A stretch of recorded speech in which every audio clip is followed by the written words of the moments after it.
Have you ever met someone who thought they could outsmart everyone, only to trip over their own lies?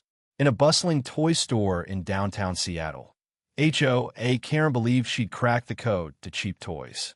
With a fake business card and a rehearsed story, she posed as a toy maker, demanding steep discounts meant for wholesalers.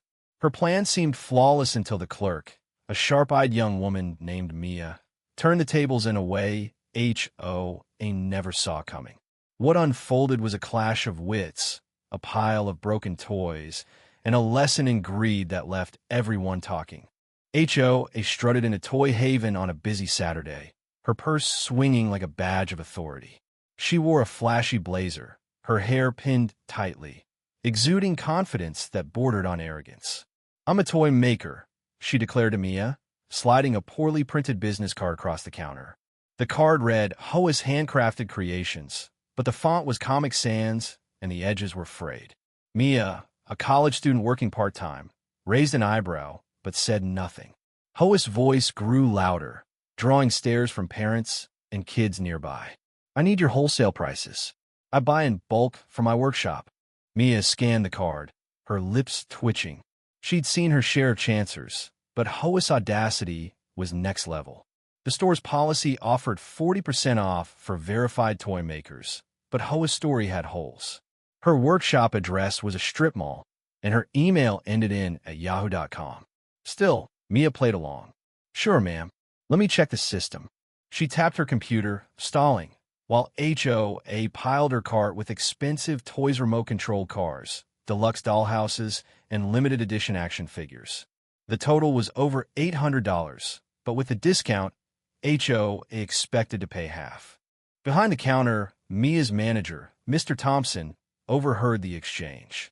A gruff man in his 50s, he'd run Toy Haven for 2 decades and had a nose for scams. He whispered to Mia, "She's no toy maker. I've seen that car before, it's fake. But let's have some fun." Mia nodded, her eyes gleaming. They hatched a plan to give HOA exactly what she wanted, sort of.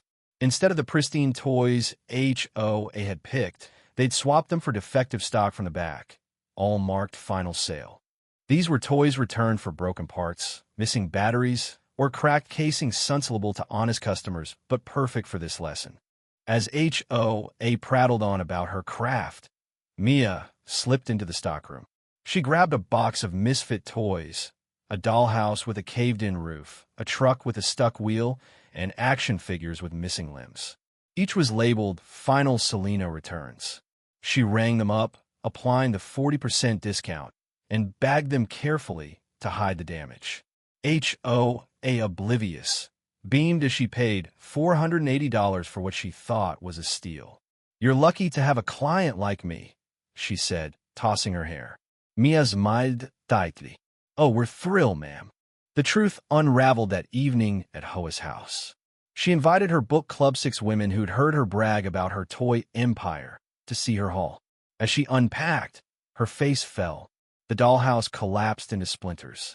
The truck spun in useless circles. The action figures? One was headless. Her friend stifled laughs, but Hoa's cheeks burned. "This is outrageous," she screamed, storming back to Toy Haven the next morning, bags in tow. She demanded a refund, slamming the broken toys on the counter. "You cheated me." Mia stood calm, pointing to the receipts. "Ma'am, these are final sale. It's clearly marked."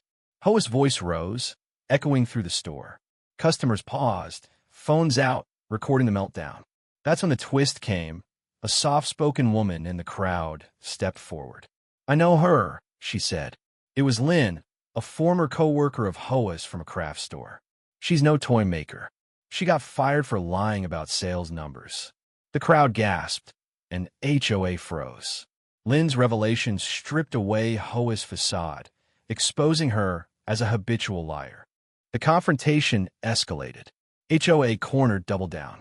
"You're all jealous of my success," she shrieked, shoving the broken toys toward Mia. Mr. Thompson emerged, arms crossed. "Ma'am, you lied about being a toy maker. We gave you the discount you demanded, but those toys? They're from our reject pile. You got what you paid for." The crowd murmured, some clapping. Hoa's eyes darted, searching for an escape, but the truth was a cage. She'd scammed her way into a pile of junk, and now her lies were public. Hoa's collapse was swift. She tried to argue, but her words faltered under the weight of Lynn's testimony and the crowd stares. The broken toys, scattered across the counter, were a mirror of her shattered pride. She grabbed her bags, muttering curses, and fled the store. Outside, she tripped over a toy truck that spilled from her bag, landing in a puddle.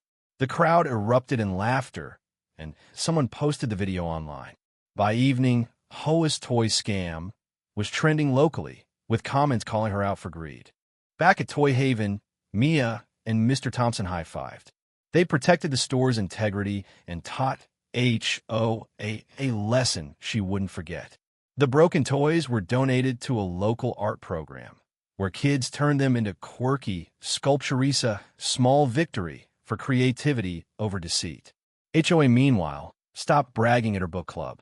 Whispers followed her, and her toy maker persona was buried under the weight of her own lies. This story isn't just about Hoa's fall, it's about the cost of greed and the power of truth. Mia's quick thinking and Lynn's courage turned a scam into a spectacle of justice. It reminds us that shortcuts built on lies often lead to dead ends. What do you think? Did Hoa get what she deserved, or should the store have handled it differently? Share your thoughts below.